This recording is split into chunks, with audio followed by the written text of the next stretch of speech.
In today's video, I'm going to teach you how to seamlessly update your Hotmail account to Outlook.com. You might be wondering how this process works, but the good news is that it's incredibly straightforward because the transition from Hotmail to Outlook.com occurred automatically behind the scenes some time ago. Your Hotmail account is already integrated into the Outlook.com service, so there's no need for a separate update process. All you need to do is sign in, and you're good to go. To begin, open your preferred web browser. This could be Chrome, Firefox, Safari, or any other browser you commonly use to surf the internet. Once there, navigate to the Outlook.com website by typing in www.outlook.com in the address bar and hitting enter.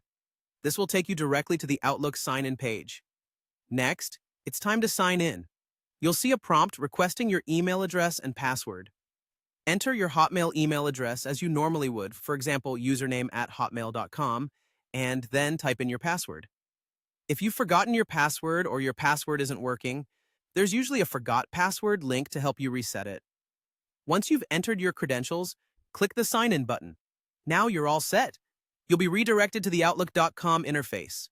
Here you can access your emails, calendar, and contacts just as you did with your old Hotmail account. It's all right there, presented in a clean and easy-to-navigate interface that Outlook.com offers. This transition maintains all your data intact, so there's no need to worry about missing emails, contacts, or any calendar events. For those of you who might be interested in updating your email address, there's an option to create an Outlook.com alias.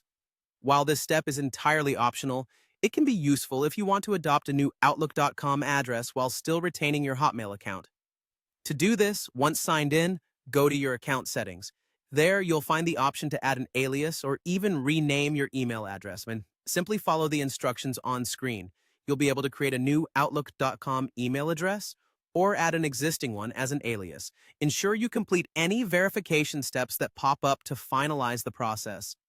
This is essentially all you need to know about updating your Hotmail account to Outlook.com. Remember, there's no drastic change required. It's all about accessing your existing Hotmail account through Outlook.com. So log on, sign in, and enjoy the modern features and interface of Outlook.com. Thanks for watching, and I hope this guide was helpful to you.